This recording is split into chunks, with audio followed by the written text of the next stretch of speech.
video, and more. Everything you ever wanted to know about travel insurance. The first thing to know is travel insurance doesn't make sense for everybody. To determine whether it makes sense for you, you have to decide how willing you are to take financial risks related to travel. Travel insurance exists to minimize the financial risk when you travel, and so you have to look at the trip that you're taking. How much money did it cost? If you can't go or something happens, how much money are you out? Are you just out a few $100 in airfare, or is it a $20,000 once in a lifetime trip?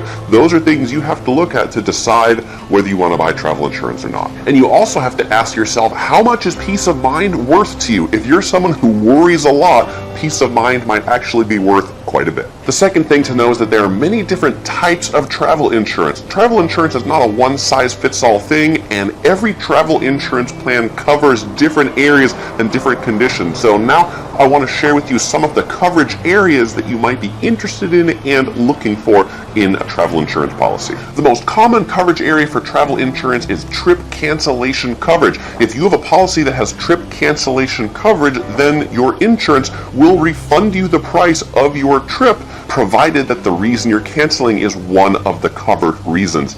By the way, COVID-19 coronavirus typically is not one of the covered reasons for most travel insurance policies. Often paired with trip cancellation coverage is trip interruption coverage. This one kicks in if you have to interrupt and stop your trip halfway through, a third of the way through, because something happened and you have to go home. In that case, the insurance would refund you the rest of the price of your vacation that you didn't get to enjoy. Trip delay coverage will reimburse your expenses due to delays in travel. So if you've ever been stuck at LAX or London Heathrow for 6 to 12 to 18 hours, you might have to stay in a hotel overnight. That's what trip delay coverage is for. One area that might be pretty important to you is medical coverage. Medical coverage as part of a travel insurance policy will reimburse medical expenses incurred at your travel location. You might also want to look at emergency evacuation or transport coverage, so that if you have to go to a hospital, if you're in a third world country, if you have medical transport or emergency evacuation due to a medical situation, then they will pay for transporting you to a better country that has better health facilities. Death or dismemberment coverage, this one's kind of a depressing one, but if the covered person dies or is dismembered, loses limbs, then their next of kin, or in the case that they were dismembered, would receive the money associated with that part of the policy. Baggage coverage will provide for reimbursement of expenses due to lost, damaged, delayed, or stolen baggage. Rental car coverage will cover your rental car on a trip. Change coverage will cover you if you have to make change fees to your airlines, reservations, cruise ships, whatever the change fees come from. Some less common types of coverage areas, but you might be interested in them depending upon where you're going. The first one is political evacuation coverage. If there's something like an uprising in the country, this will provide for your transport out of that country in that situation. If you see a policy labeled as a comprehensive policy, that's typically one that covers almost all of the things that we talked about above. If you're looking at a policy that says it's reimbursement only, then the way that policy works is you pay first and then you get reimbursed. Some might pay for you first. In the case of medical transport, the insurance company might pay for that direct. So you have to see, do you have enough money in the bank to pay for those potential expenses and then fight to get your money back later from the insurance company. Another type of interesting insurance policy are annual policies. If you travel a lot, then you actually might want to look at getting an annual policy which would cover you on all the trips you take in a year. This would make sense if you travel quite a bit. The third thing you need to know is about price. Travel insurance generally costs 5 to 12% of the total value insured for the trip. The biggest factor is the age of the people insured, and if your age is over 50 years old, then it generally goes up considerably from there. Children under the age of 17 might be free or discounted, provided that there's some adults on the policy already. The prices of travel insurance can range wildly, so definitely comparison shop and don't just buy the travel insurance company that your airline or cruise company is pushing on you when you book directly with them. The fourth thing to know is about when to buy travel insurance, and many people think that you have to buy travel insurance at the same time that you book your tickets or flights or cruise, but that's actually not the case. Typically, you don't have to buy many types of travel insurance until just before you go. Now, if you're buying trip cancellation coverage, that really gives you more value the earlier that you buy it. If you buy it later on, well, you might not be reaping the benefits because something might already happen. You had to cancel it if you didn't buy it at the same time. Now, there are some policies that do require you to purchase it within 7, 14, 21 days of booking your trip, so you should research the policies and try to book it around the same time,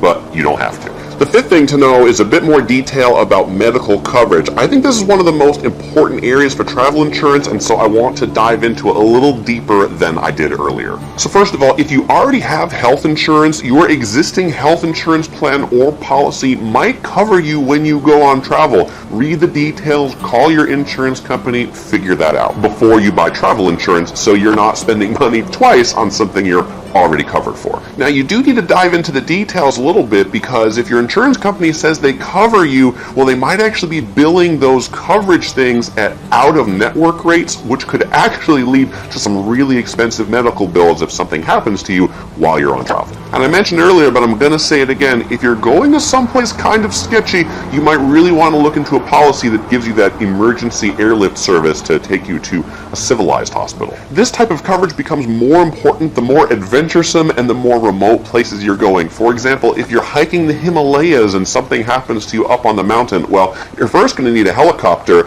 and then after the helicopter, you'll need an airplane to actually take you someplace civilized, so that can get expensive really quick. The sixth thing you need to know is about credit cards. So a lot of people ask me, Chris, do I need travel insurance if I already have a credit card that comes with some premium benefits? Well, it depends on the card that you have. My favorite card is the Chase Sapphire Reserve, and I think this one is the king of travel benefits. So I want to share the travel benefits that are on this card, and then you can take a look at your premium card and see if your card has these benefits. But it might actually be cheaper to get yourself one of these premium cards or a better deal than buying travel insurance. It provides lost damage baggage coverage up to $3,000 per passenger, but only $500 of that can be for luxury items like watches and electronic equipment. Trip delay reimbursement is covered up to $500 per ticket, provided that your trip is delayed more than 6 hours. This is really helpful if you require an overnight stay due to a flight delay, flight cancellation that causes you to go out the next day. In this case, you don't have to take the hotel that the airline is offering because it might not be very good. You could book your own and then reimburse it through the coverage on the card. Trip cancellation and interruption coverage is provided up to $10,000 per person or $20,000 in total for the trip. But that's only going to cover prepaid non-refundable expenses. If your tickets are refundable, then Chase is going to say, why don't you just go refund those tickets? We're not going to give you your money back, and then you refund the tickets. Medical evacuation is covered, travel accident insurance is covered, emergency medical and dental expenses are covered up to $2,500. And one of the things that's most useful for me is the Chase Sapphire Reserve provides primary rental car coverage up to $75,000. So if you're traveling someplace out of your home country where your home car insurance doesn't apply, if you book your car with the Chase Sapphire Reserve card, then you don't have to get the insurance in that country. Now, if you're doing that, some countries do require you bring proof of insurance. In that case, you can actually get a proof of insurance for the country you're going to from Chase. So the seventh thing to know, and the question that people ask all the time is, Chris, do you get travel insurance when you travel? And for me, I typically don't, and let me tell you why. I typically book my flights with miles or points, and miles or points bookings are often refundable or changeable either for free or for a small fee directly with the airline. Now, in order to get the Chase Sapphire coverage, I put the taxes and fees from those tickets on my Chase Sapphire card, and then that gives me the coverage, all of the benefits I talked about from Chase Sapphire for the trip because I've bought the airline tickets through the credit card. And for medical insurance, our medical insurance covers us when we travel, and we've actually tried it out overseas. My mom was in Japan. We went to an urgent care clinic clinic, and we asked our insurance company if they would cover it. They said they absolutely would. The cost was only $80, but they said you have to fill out, 18 reams of paperwork, and we're like, for $80, it is actually not worth getting reimbursed. So that's something you have to think about too. Do you want to go through all the pain of travel insurance reimbursement? But I will say the time that you probably will want to get travel insurance is if you're booking that once-in-a-lifetime trip that's all prepaid, non-refundable, costs a lot of money.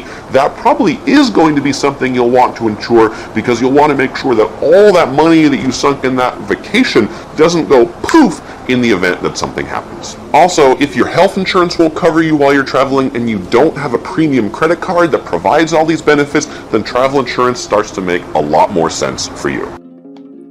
Siva, thank you very much from India.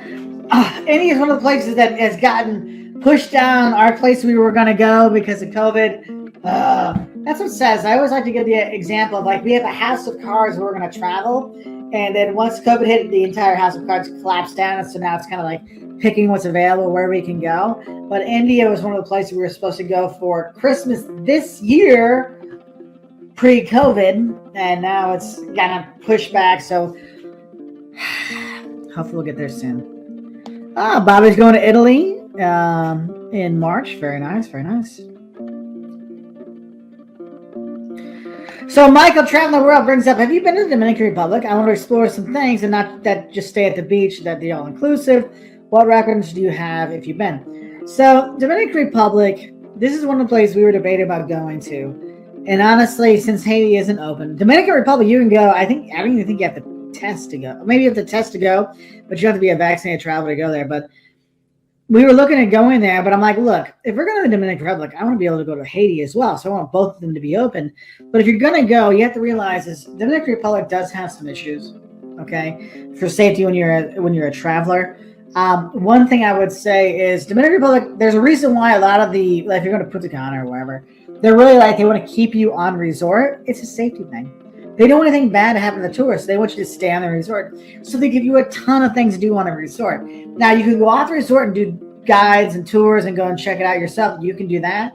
I would recommend going with a accredited guide to do that, to explore more of the Dominican Republic, to learn some more of their culture, not just the all-inclusive culture, but like the actual culture of the area. That's what I recommend you do. Kevin Hernandez, would you rather travel somewhere you've been to before that you enjoyed, or somewhere new? Deciding between Spain, Italy, or Belgium. Yeah, this is a problem we actually get into quite often, because we have friends in so many places that I want to go see them, but I also know is we need to go to new places, and this is a battle we have all the time. So what happens is, what used to happen is we would kind of do every other year. So like 2017 was actually see friends year and travel around, and then 2018 was like, let's do all new stuff. And then 2019 is let's see a friend and get some new stuff. And then 2020 was going to be all new stuff. And that happened. And then 2021, you couldn't go anywhere. So 2022, I miss my friends. So I'm going to go see my friends. That's why we got France. That's why we got England. That's why we got Italy. That's why we got Portugal. Because it's like, I wanted to go see my buddies. And it's really tough to make that decision. So for me, it's kind of like, if I've seen a lot of stuff, if I've gone to a lot of places I've gone to before, I'm like, look, it's time to go something new. But I know, as we've all been kind of stuck at home and not getting to see as many places the last couple of years, I'm ready to do some new stuff. Like I'm excited to do some new things. The Taco King, do you think Japan is worth visiting the next year, or should I hold off for a little longer? I'm a college student that wants to go with some friends to Tokyo for a week's vacation. Tokyo is it's an incredible place to go. It's one of the places I tell people, is like, if you want some cultural differences that are super cool, that's a place to go. But since Japan does tend to lock things down and be really strict with the codes, you might want to look into postponing a little bit, just to make sure when things get more under control, just so you don't worry about going there, and before you go, things might shut down again. And this is kind of advice to anybody looking to travel. We're going to go in 2022. Look at what countries have done in 2021 and 2020 when it comes to travel. Some places have been open all the time. Croatia has been open and it will be open. And you'll notice a lot of airlines are flying to Croatia from the US because they know you've been open, you're going to stay open. Other places have closed down. So you really want to kind of think about what they've done before, and that should probably influence where you're going to go. So something to think about. Let's see. Vegas Travel Tips, happy belated birthday. Thank you very much. I appreciate it. So JL has a good one. Dude, please, I have a serious question. How safe, in your opinion, is the U.S.? I really have been seeing too much stuff online for reading. My friends have a wonderful day. Okay, look, if you're a tourist in the U.S., you'll be fine. This is one of the things. It's like anywhere. You go to London, you go to the wrong part of London, bad things are going to happen to you. You know, jolly old England is jolly old great unless you're in the wrong part of the city. The U.S. is a great place to visit unless you're in the wrong part of the city. And that's one thing, is that's why it's important you really look where you're going to go and know about what you want to see. Most tourist places are going to be safe no matter where you go, because tourist dollars bring people in. Therefore, they put police there. They put people there to make sure things don't happen. I mean, honestly, we've been traveling around the U.S. for the last 18 months. We've gone to 27 states with our kids. I've never felt worried once. Okay? Now, are there parts of towns I wouldn't go to? Yes. And that's why it's important that you talk to the front desk, the concierge, when you go to places. Hey, we're looking to go to these places. Is it okay? Ask them. Don't be scared to ask people. It's like, hey, would you go there? Because sometimes what you'll see is, I've seen it when I was in LA earlier this year. I was talking about places I want to go in the city, and they wouldn't answer my emails about it. But when I was there person to person, like, yeah, I would avoid this. I would avoid that. Go here instead. They're much more forthcoming because they don't want an email that says, don't go here, go here. So it's something to kind of think about. Let's see. Timothy, what's a good place to visit in Belfast? Go to the jail. Oh my gosh, we were at the jail. It was so much. It was fun because okay. So the jail you can go see. If you go to our Johnson Belfast video, it's right on. It's the thumbnail. And my brain is freezing right now with the name of it. But if you go to the jail there, you can actually go and see where people stayed, and you can walk through it. And it was in use until about 25 years ago. So you can really see, like, oh my gosh, this is a real jail. This is how they divided it up. And it's really actually a really cool place. Honestly, going to the jail is better than going to the Titanic Museum. I'm saying it right now. It's in my video and I stand behind it. I mean, the Titanic Museum is worth seeing, but the jail, if you only got one thing to do, I would do the jail. When you're there. That was actually really kind of cool. Mike Hess, have you written any travel books? So if Jocelyn was here, she'd be like, shut up. Because I keep asking her, let's write something together, let's work on something. We do not have any travel books. We actually have a travel class. Actually, if you want to do our travel planning 101 class, if you go to brighttrips.com/WaltersWorld, we actually do have a travel class, but we don't have the book. Okay, so the travel class we have has a bunch of PDFs to help people travel and do, better travel, but we don't have a book. Just haven't had the time. We've been making all these videos. I have multiple textbooks for marketing and social media marketing because that's what I teach, but I don't actually have one for travel, which is kind of weird. I probably should put that on there. So here we go. I'll put a link below so you can see. I'll say take part in our travel planning 101 class.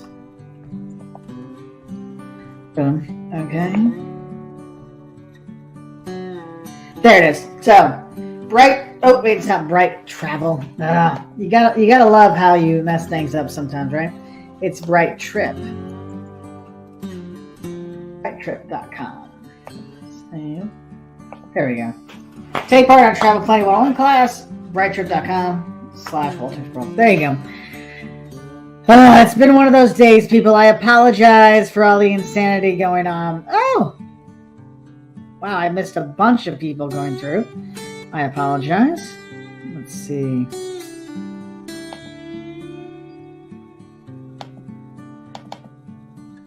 So Itachi had a question, but somehow it's disappeared. I'm trying to find it on here. You gotta love how When you use third-party apps, things disappear. All right, here's Itachi. Thank you very much for the super chat. I appreciate it. I'm a big history fan and will likely study abroad in Europe next year. Awesome. What countries do you think would be the most interesting for this? Thanks. Okay, so for history stuff that you could enjoy and do things with, Italy, as much as I want to say Greece, it's not as high as Italy. I'd say Italy and Germany for recent history is really good. And then, of course, England is nice. But if you go to like in Ireland or Scotland you'll get like very regional history and you'll get a lot from there. So those are my recommendations for that. Malazar, recommendations for maximum enjoyment in St. Petersburg. Go to the Hermitage. Don't do a tour. Go through yourself. The place is huge and your feet will hurt. So you need to have a really good walking shoes, because whereas most maps, you get your guidebook and the map's like this big. You're like, oh, that's an easy walk. No, imagine that guidebook. It should be like this big in St. Petersburg, but they squish it down. The city's huge. Make sure you're using the public transportation to your benefit, because my God, your feet will die. So if it's not me, you're on the couch tonight.